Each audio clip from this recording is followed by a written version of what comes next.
A very good morning and thanks for joining us on today's edition of Political Spectrum. It's live on Spectrum Television. I am Raymond Ita, taking you through the course of the day's biggest political news stories and events. Well, the Presidential Election Transition Committee has sent out invitations to world leaders. So the countdown continues to what should be a hopefully fascinating event and handover of power from President Buhari to the President-elect Bola Ahmed Tinubu. But we'll be concentrating today on proceedings taking place in what is a third day of the commencement of the Presidential Election Petitions Court proceedings, where different parties who are the chief litigants challenging the outcome of the February 25 presidential polls would be hoping, of course, to get the ball rolling in the attempt to secure mandates they felt they lost at the just concluded election. So the expectations of the judiciary and the proceedings of the Presidential Election Petitions Court will dominate our discussions this morning. Also, State Ibom Bassey Albert. Joining us to talk about all of this will be Paulinus Peter Moore. He's the former supervisor in Baden Local Government Council and also doubles as the chapter chairman of the Young Progressives Party in Baden Local Government area. He will be joining us on Political Spectrum later on to talk about all of these issues. But stick around. When we come back from the short timeouts, we'll be delving straight first into the political update.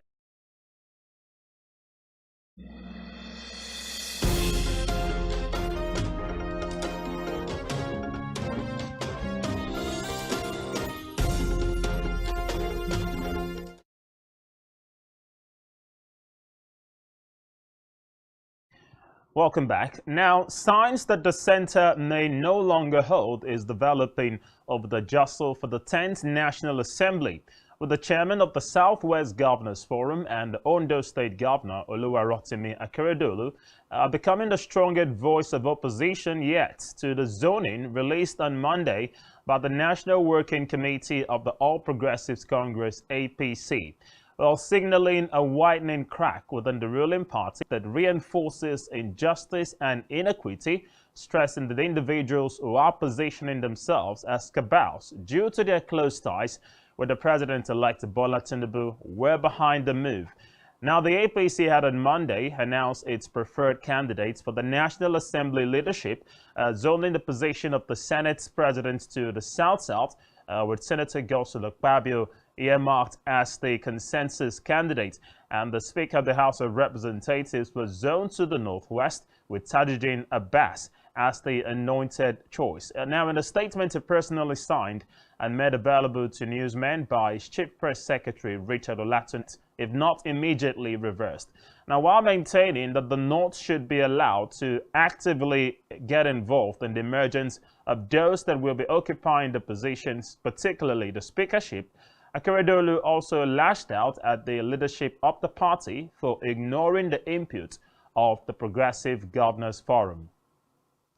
Now, in a related development, a public affairs analyst and a chieftain of the All Progressives Congress APC, Dominic Alanka, has urged the President-elect Bola Ahmed Committee, as regards the leadership of the 10th Assembly to stand, would destroy independence of the legislative arm of government. Now, faulting what the National Working Committee called a consensus, Alanka, in an interview with newsmen, noted that what the National Working Committee had done is not a consensus. He decried why senators and House members were not consulted, especially those from the Southeast, and a Chief Whip, Oji Uzor Kalu. Meanwhile, the Benue State chapter of the All Progressives Congress APC has suspended Chief Barnabas Gemade and a one-time House of Representatives member, Professor Terem Basija. The suspension of the duo by the APC was ratified at the state expanded meeting of the party yesterday at its secretariat in Makurdi. The chairman of the Benue State APC, Austin Agada, said the two former APC governorship contenders were suspended for anti-party activities. Agada accused the duo of working against the success of the party before and during the recently concluded elections, as well as conniving with the People's Democratic Party (PDP) to thwart the council of Konshisha, was described as appalling.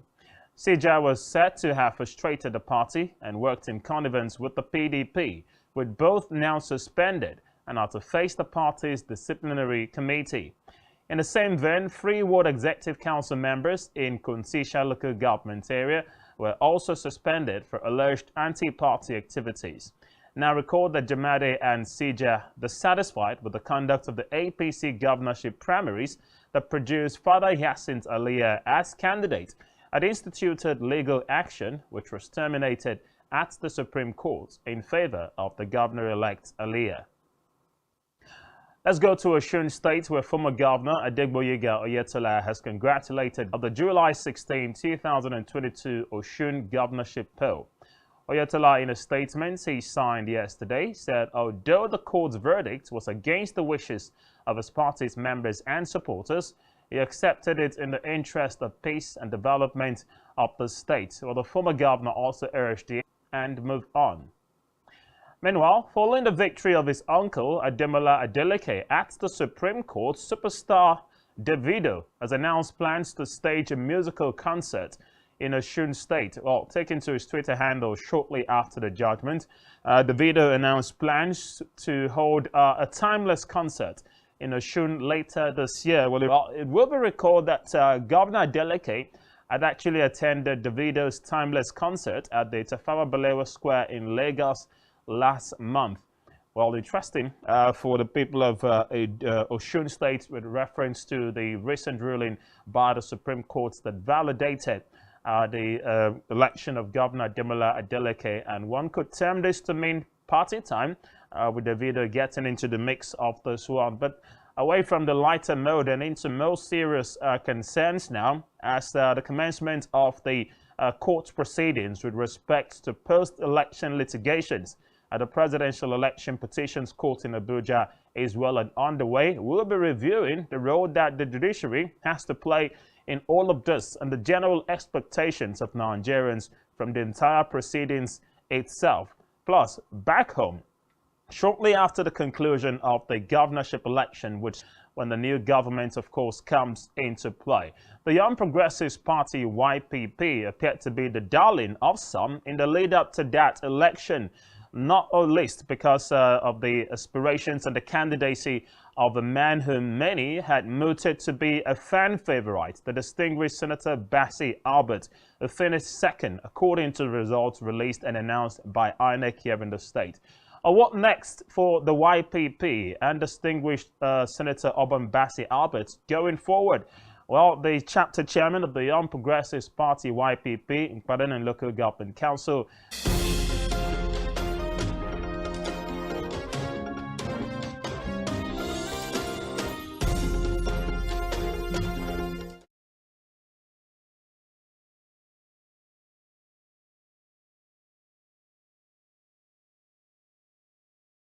and party, I say thank you also.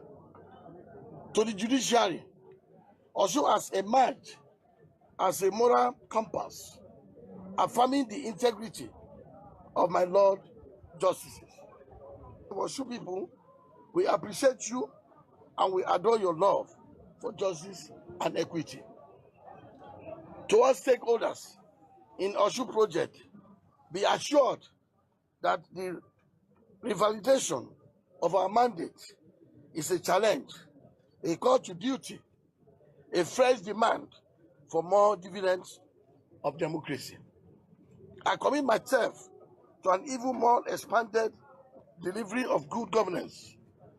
In me, you will find of all Osun residents and citizens, irrespective of party affiliations. This is our state, and we must join hands to develop it. My special appreciation goes to my family, my brother, my sister, my wife, Shino, and then to my nephew, David, Davido, to all Imole and PDP supporters, locally and internationally. Our victory is validated. Thanks for standing by me. Again, I have to seize this opportunity. My sister, who is now my mother, Yeyelua Modupe, Adeleke Sonny. My dear good people of Osun State, the good job continues. We shall ramp up the implementation of our 5-point agenda. We shall focus, as usual, in security, unemployment, and underdevelopment. You shall truthfully feel, taste, and enjoy the dividend of democracy. I thank you all for listening. May the good Lord bless the Osun State, the state of the living spirit, and the federal government. We want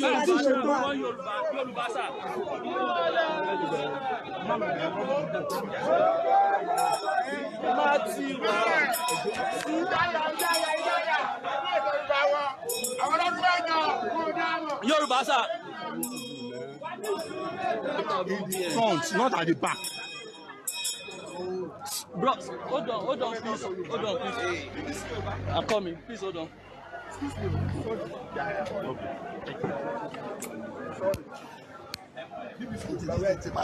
Okay, sir. Gómìnà ẹ kú oríire ẹ ti kí àwọn ọmọ ìpínlẹ̀ Ọ̀ṣun ẹ ti sọ ọ̀rọ̀ dá mi lójú lóríṣiríṣi kí ni gbólóhùn tẹni fún àwọn ìpínlẹ̀ Ọ̀ṣun gẹ́gẹ́ bí ilé ẹjọ́ tó ga jù lórílẹ̀-èdè Nàìjíríà ṣe dá ẹ. Mo dúpẹ́ lọ́wọ́ Ọ̀ṣun fún àdúrótì wọ́n dúró tì mí títí dìgbà tó fi dájọ́.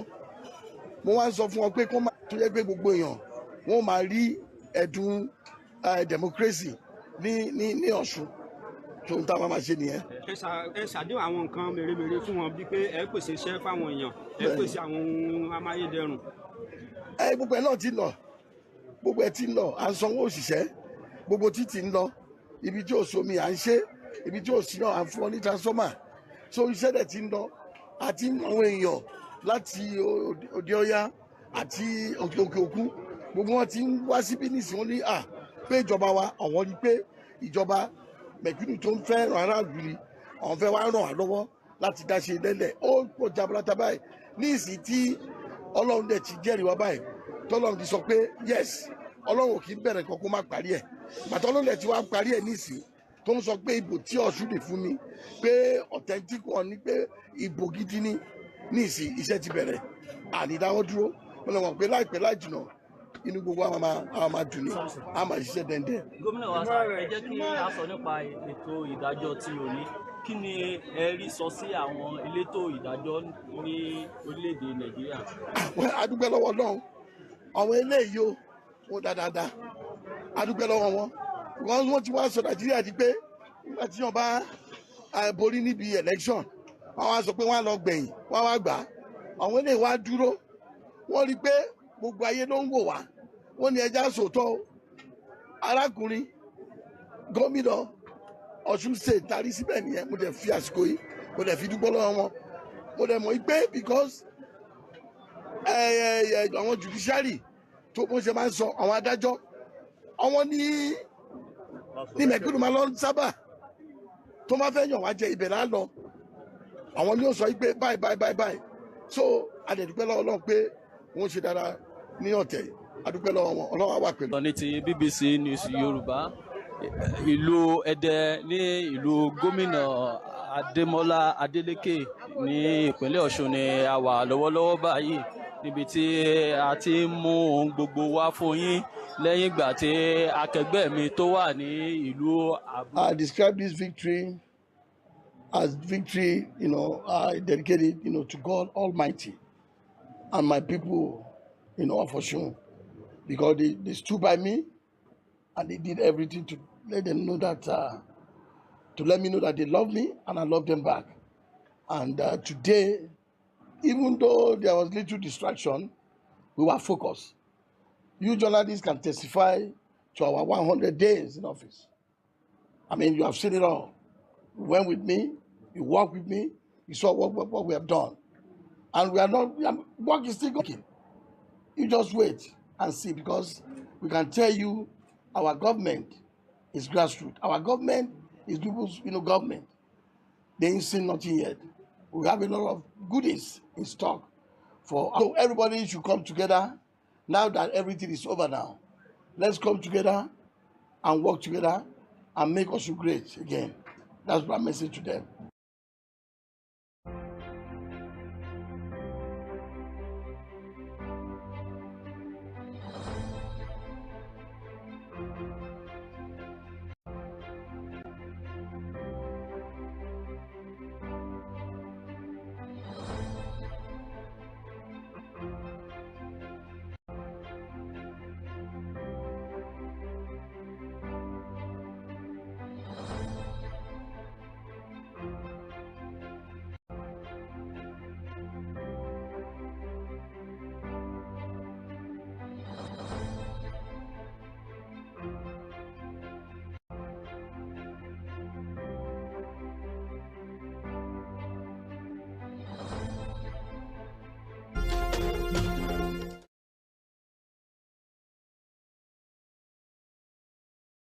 issues in a short while, where we're hoping to talk keenly about the expectations of the party here in Akwa Ibom State after the outing it had at the just concluded March 18 governorship elections here. To a developing story, but back home here in the state, as it concerns the delay in assent that overtures made to the Akwa Ibom State government, or at least Governor Dom himself, to assent to that bill, is actually, having cold feet. Well, joining us to talk about this briefly and quickly, Adeleye Taufik is the prevention. Good morning to you, Adeleye, and welcome to Political Spectrum. Yeah, good morning. Thank you for having me. Thank you for joining in. Talking to the chairperson of Akwa Ibom State's Association of Women Living with HIV and AIDS, Rachel, passed the anti-stigma bill into law side by side with the state's health insurance bill. The insurance bill has been given, prior attention and has been passed into law by the days in a couple of weeks' time, and is yet to assent to that bill. I'd like to start by asking, what do you feel is the reason why the government is having cold feet in assenting to this bill? Okay, assent to this bill, and it's quite worrisome. Just like you have said that the previous speaker on your sister organization has actually said. Assenting to this bill, Ibom perhaps have the highest prevalence of HIV in the country, and you would expect that government will want to give issues around HIV a very due attention in order to look at in the right way, or we've not had pressure groups let the government understand the immense benefit of signing this bill into law. Thank you.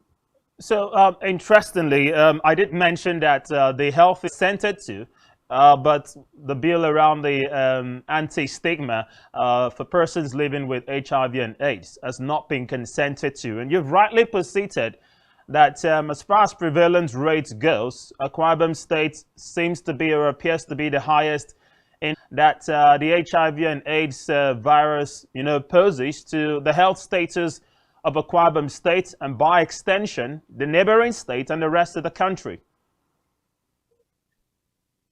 Yes, I'm quite worried, because they are able to put structures and allow people to look at issues that could prevent the spread of HIV. It's very interesting that this bill was actually forward by the National Assembly as far back as 2014.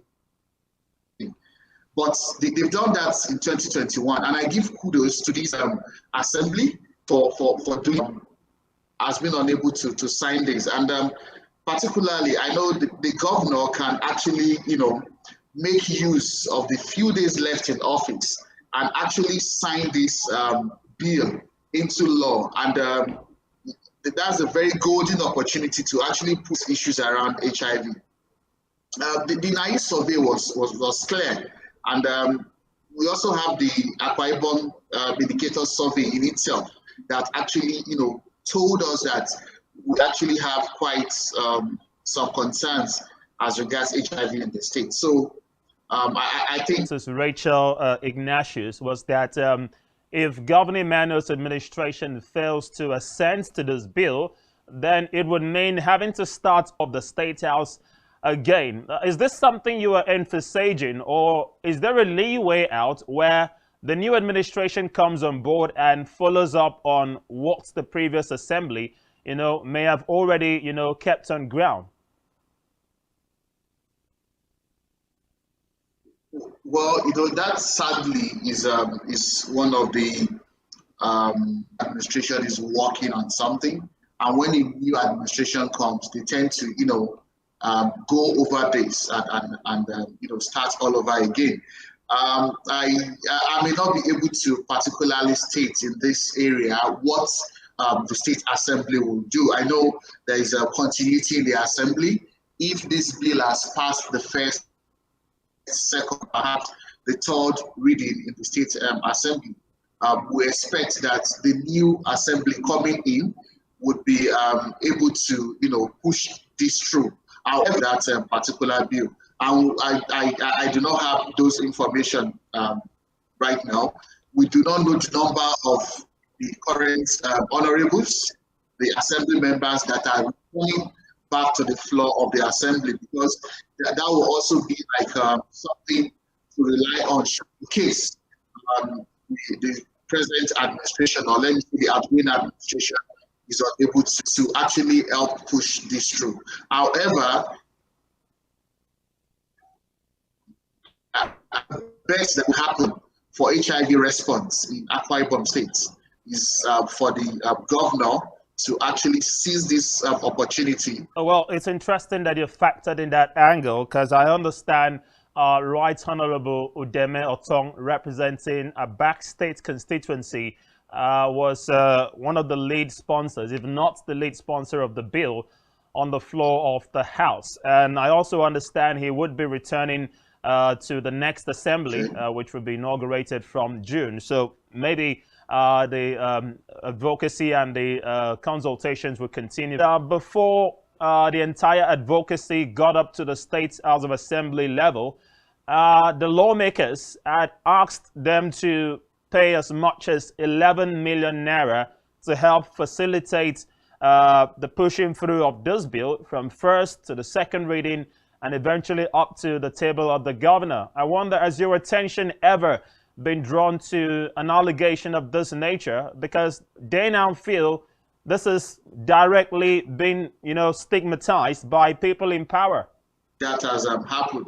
But if I'm allowed to comment, I cannot say how true this is or how false, this is. But as a concerned citizen, as a player in this sector, I know for sure for her to make such statements on air, she probably have reasons and facts as pertaining to anti-stigma of particular group of people and all that is to be done.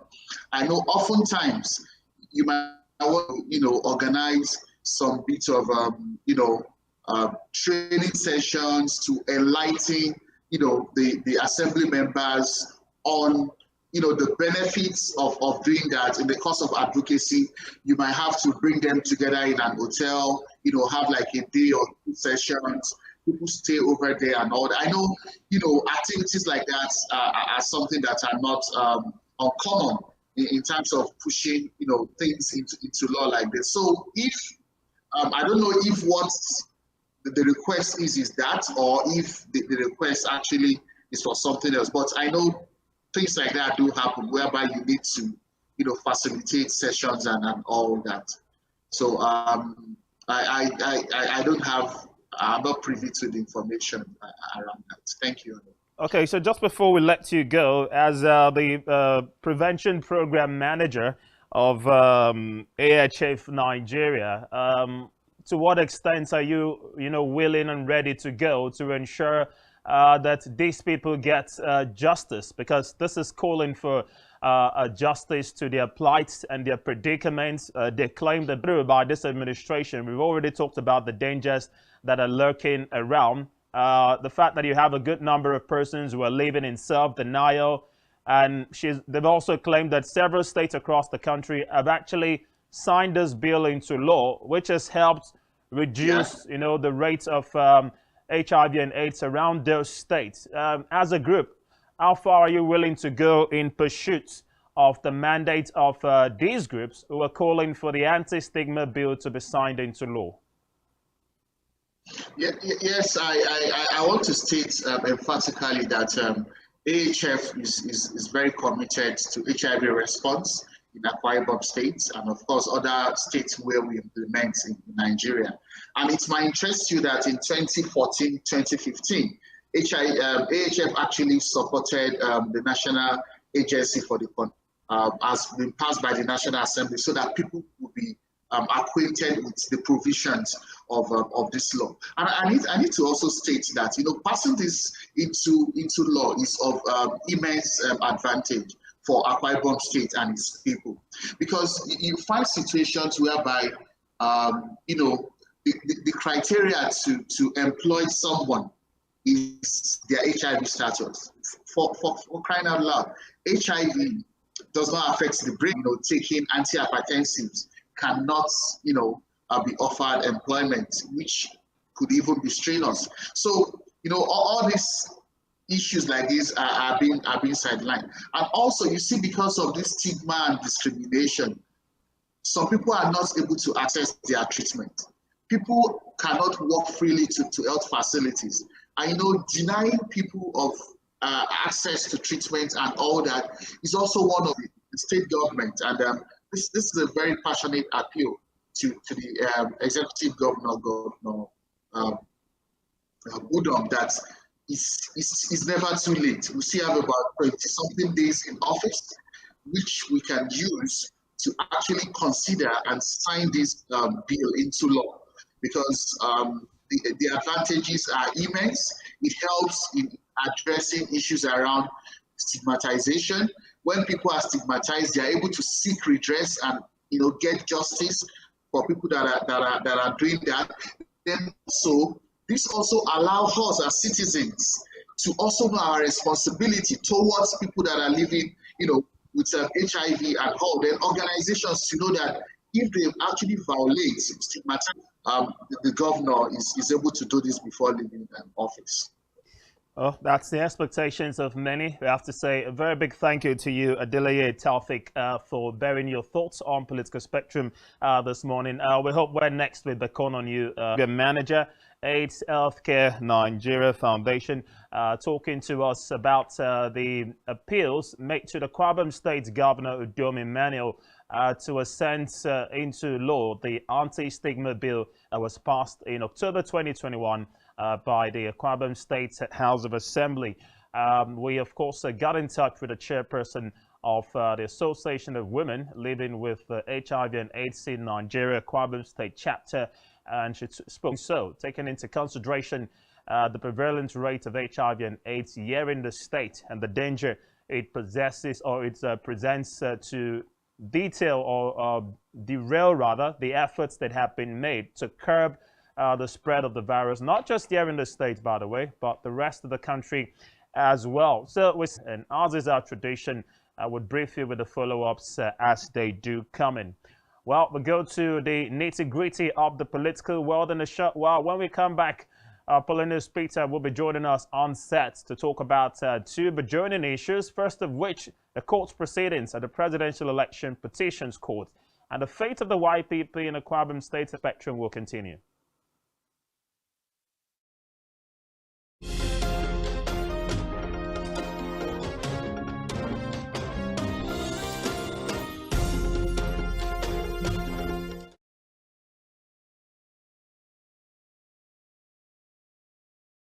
I am Rebecca Francis, a member of Network of People Living with HIV and AIDS in Akwa Ibom State. My name is John Akwa. I'm a member of the Akwa Ibom State Network of People Living with HIV and AIDS.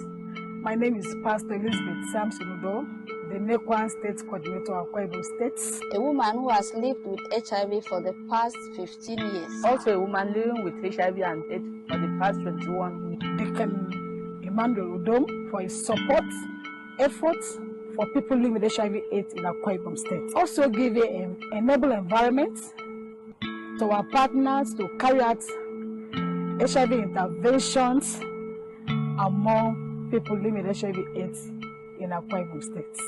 Currently in the country, hence assenting the anti-stigma bill will help reduce the HIV prevalence rate in the state. It will reduce self-stigma, family stigma, community stigma, and etc.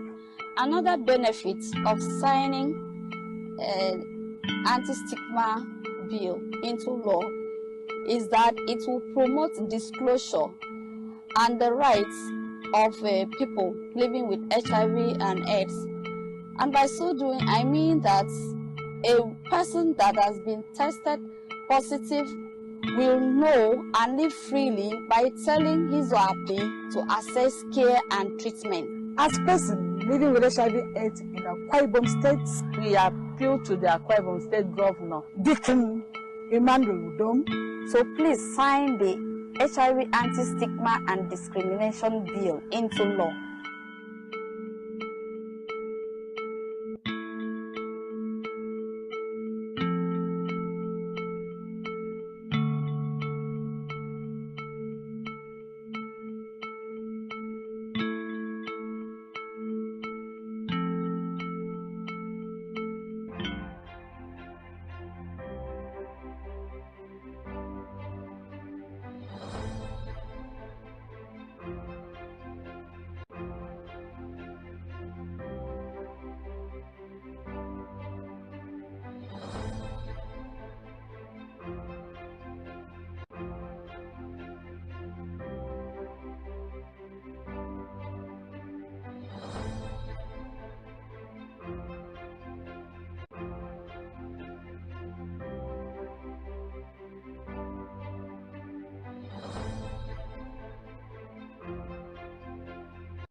Business exists only to meet the needs of the people, but there's an extra advantage if your product and services are pitched on a platform that gives you the added advantage over your competitors. For your desired return on investment and so much more, advertise on Spectrum Television, on StarTimes DTH Channel 421 and on free-to-air with a frequency of 12733. Spectrum.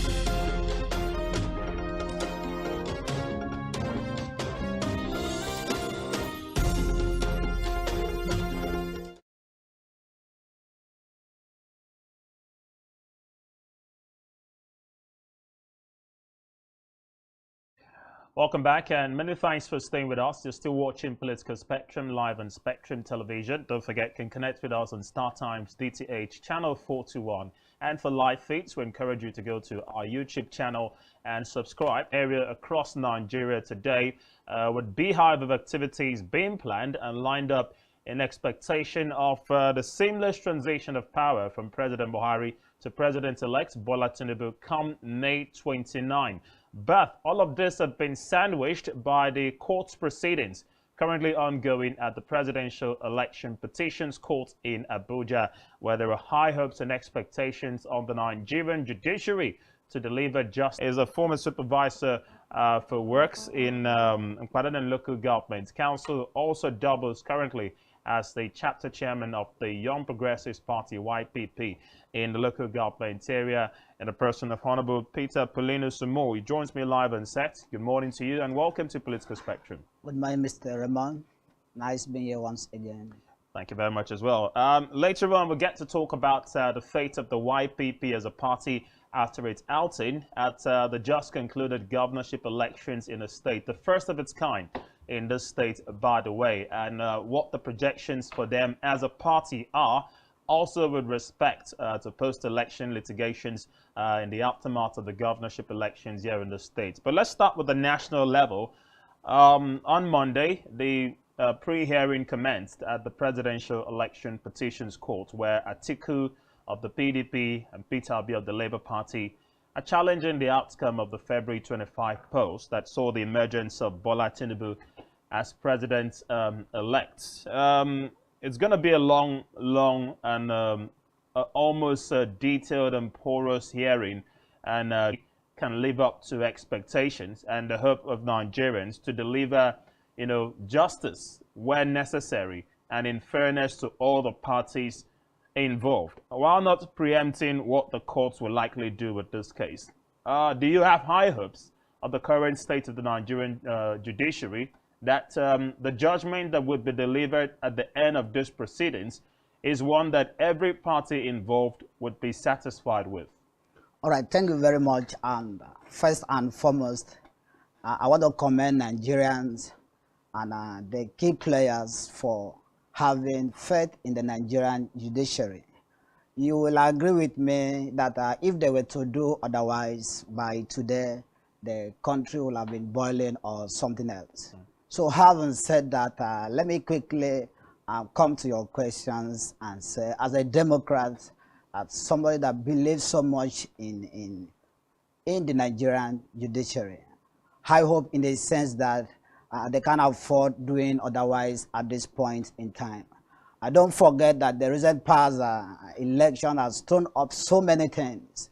Not to talk about how be it unhealthy lexicon that has been added to politics of go to petition, say go to court.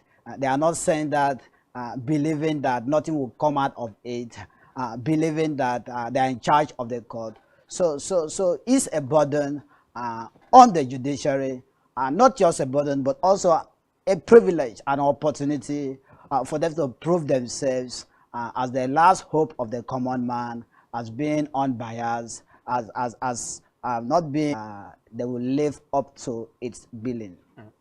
There are currently 5 petitions in front of the Presidential Election Petition Tribunal to determine, all of which are challenging the decree, and that's the prayer by the the PDP, and eventually the Labour Party, asking for a live telecast of the entire proceedings at the court. The Federal High Court, where the suit was filed, have said they would, of course, determine the appeal that's been filed by these 2 parties. And if they eventually, see reasons with these parties, it would, be transmitted, of course, to the Court of Appeal level to begin televising the entire process of the Presidential Election Petitions Tribunal. Currently, it's a controversial issue in the country.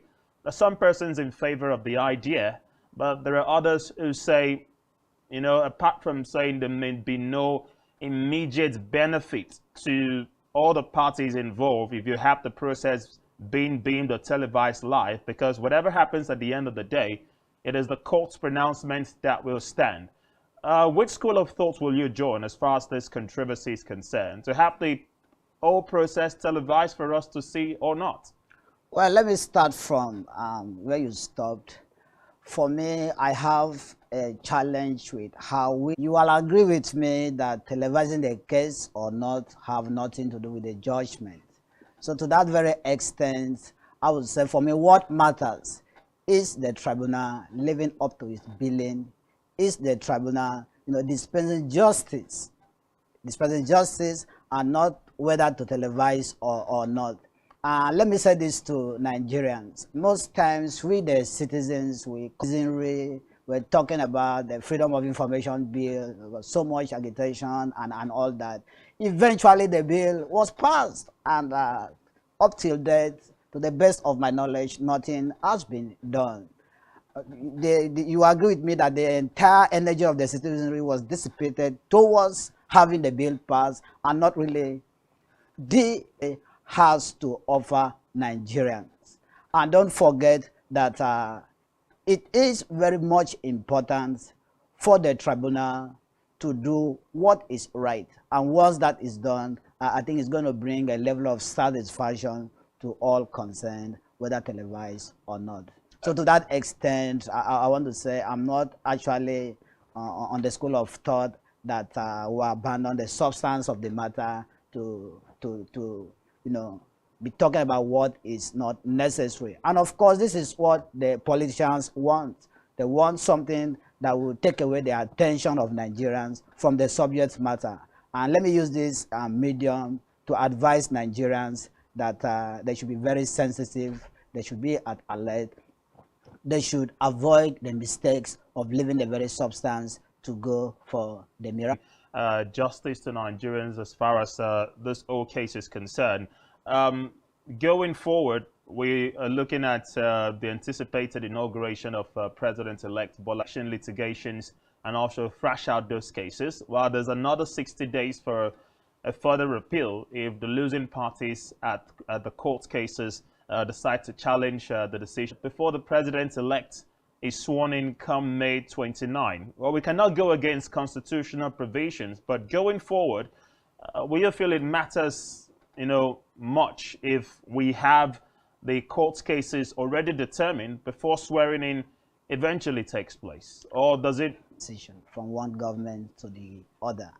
The actions that are going on vis-a-vis the swearing on are all provided for in the Constitution. So whether the inauguration is going on as stipulated in the Constitution or not is not what matters. What matters is following the law the way it is. What matters is, state actors applying the law the way it should be.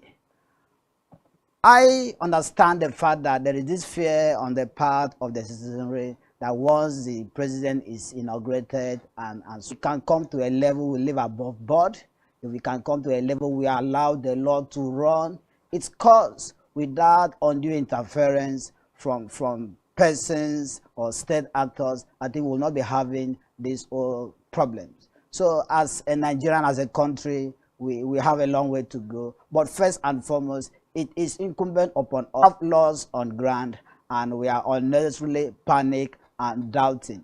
It's not helping us. It's not going to help us. It's not going to take us anywhere. So what I would say is that it is the right thing for the inauguration to go on because that's what the Constitution stipulates. And if you choose to do otherwise, there will be a lacuna in government.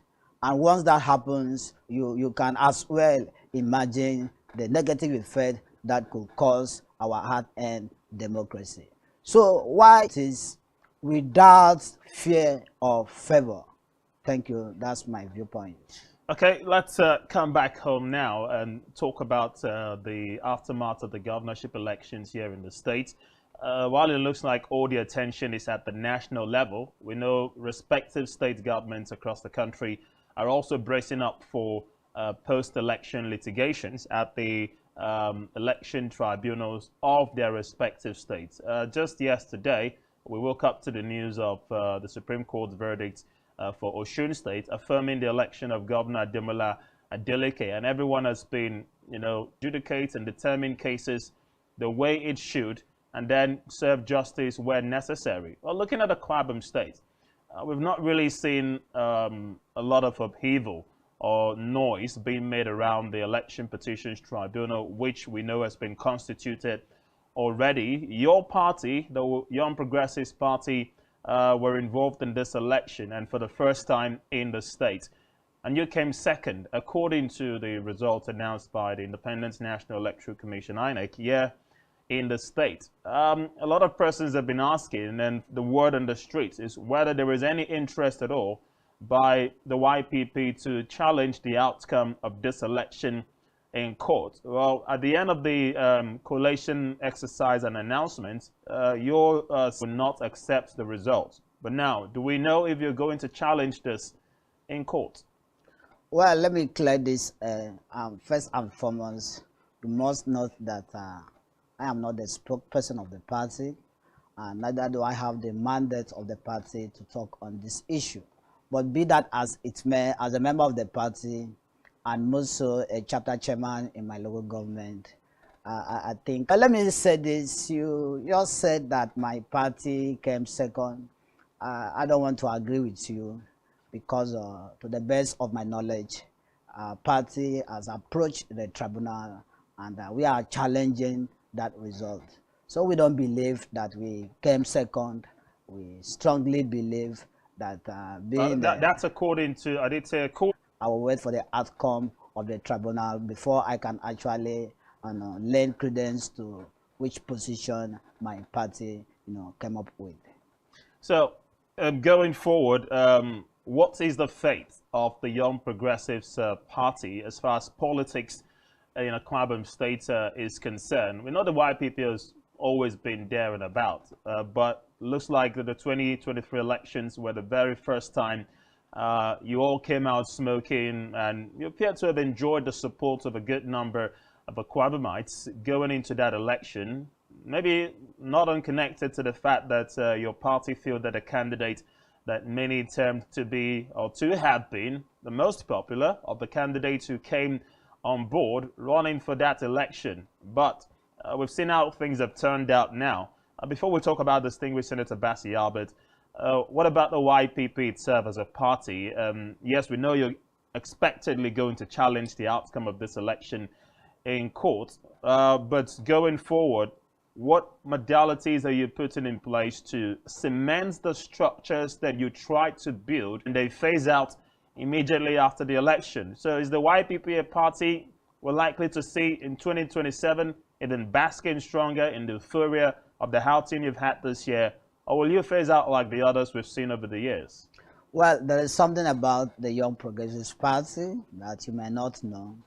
For us as a party, in 23 election, but YPP is about, providing alternatives, alternatives of how a government should be, alternative of how leadership should be responsive and responsive.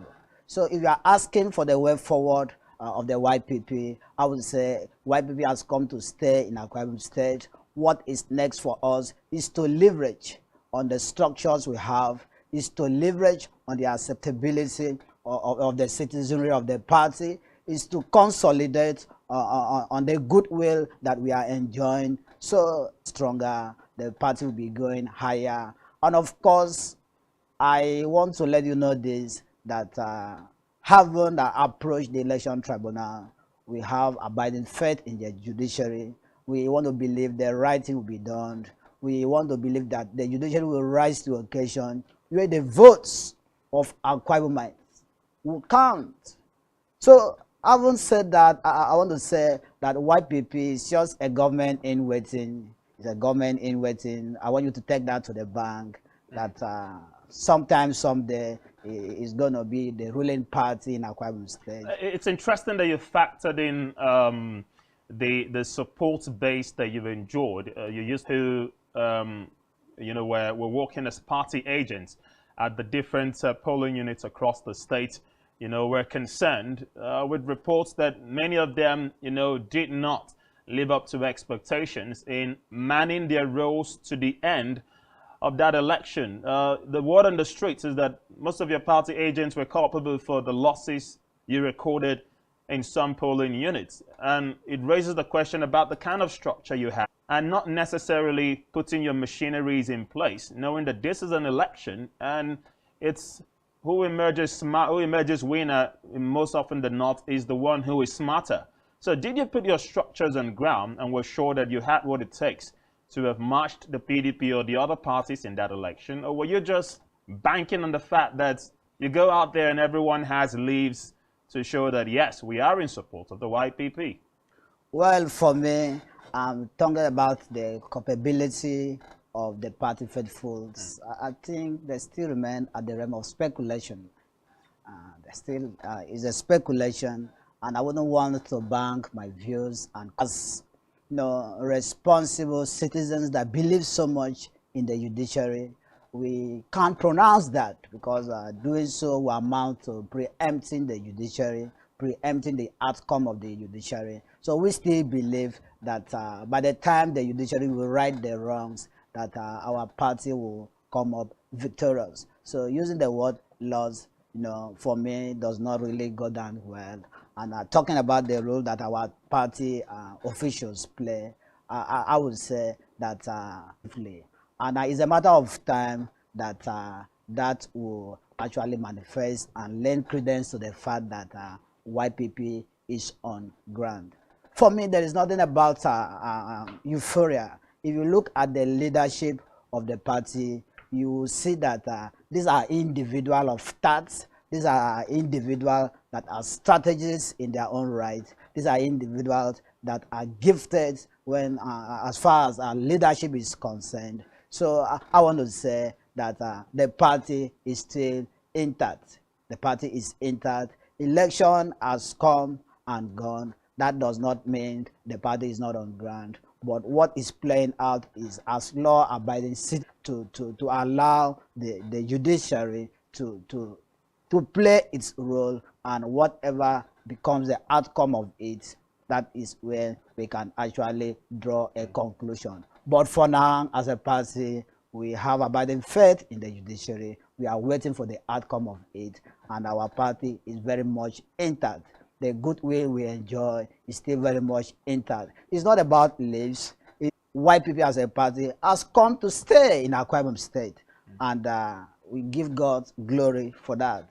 The Labour Party at the national level issued a warning to its members-elect at any level, be it at the National Assembly or the one seat they secured in the governorship. Make yourself even more formidable in future. Is that a line you are prepared to toe, or you've already toed, in terms of admonishing your members-elect? We understand you were able to secure a couple of seats in the State House of Assembly election, and even at the national level, you still have one poll that is still, inconclusive. The Ikono in the federal constituency election, which we're still waiting for a position from INEC, maybe in the legislature, for instance, and because they constitute the opposition in the assembly, they decide to, shift camp by defecting to the ruling party, just so they could be, in quotes, carried along. That's the danger your party faces, going into the next assembly in Akwa Ibom State, which will be inaugurated in June.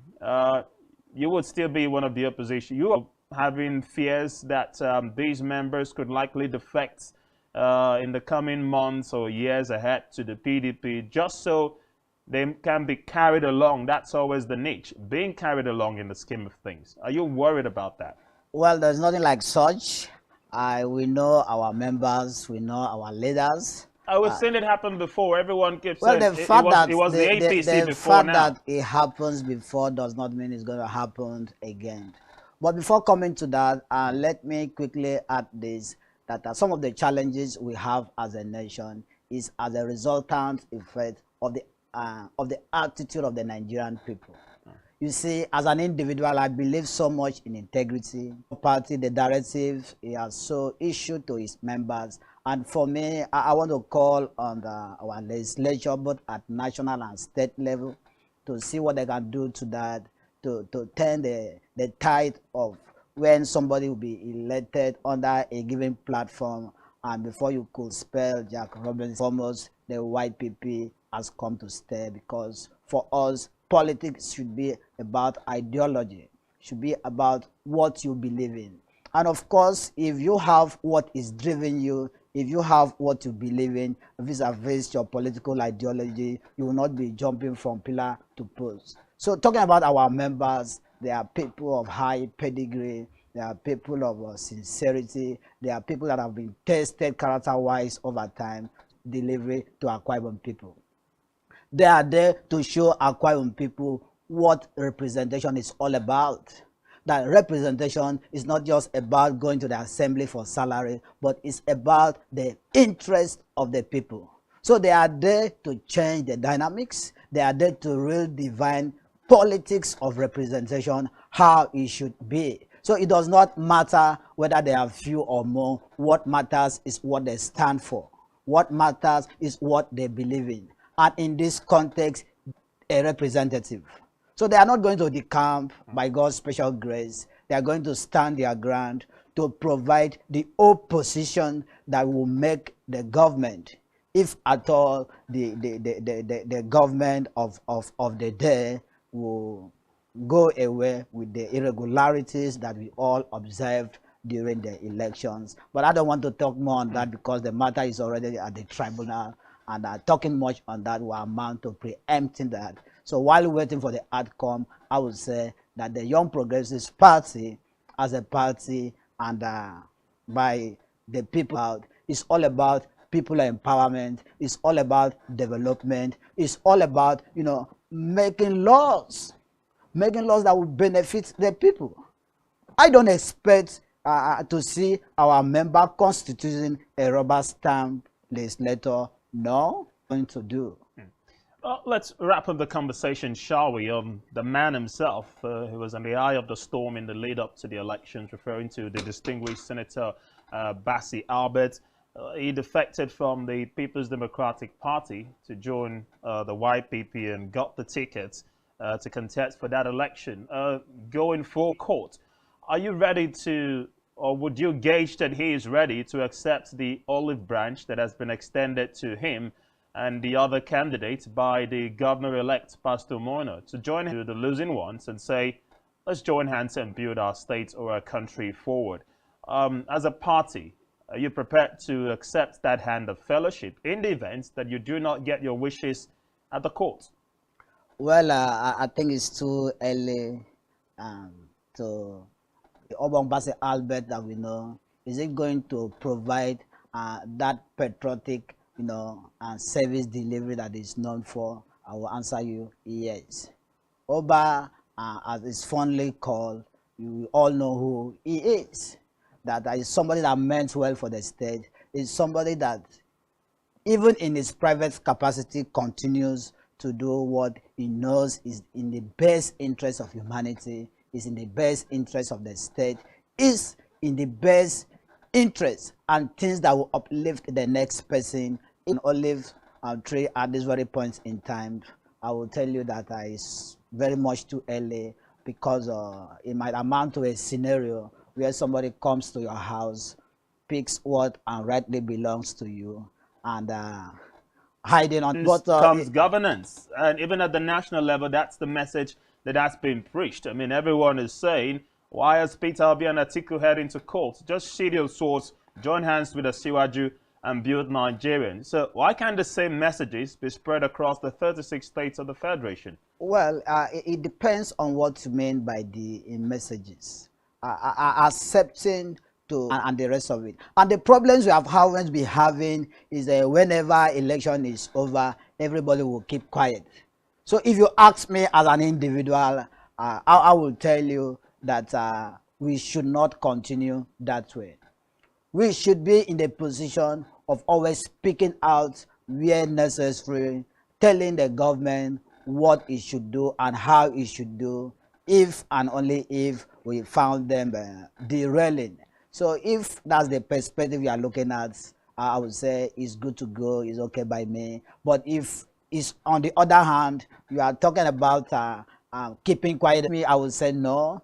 Akwa State should begin to see how they do it differently this time around, and putting government in their tools, irrespective of the party that is in power, to go away with the fiat, the executive fiat, so to say, and the rest of it. So government at every point in time should be made to be responsive and responsible. And you can only do that through reasonable opposition.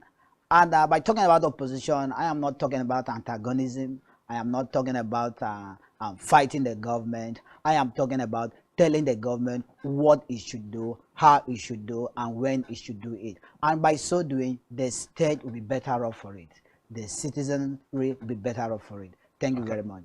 All right, thank you very much. Just have to pause the conversation there, but it's been a huge pleasure indeed talking to you and talking to us as well. Thank you very much. It has always been a pleasure being here with you. And I must add this, that I am very much proud of Spectrum TV.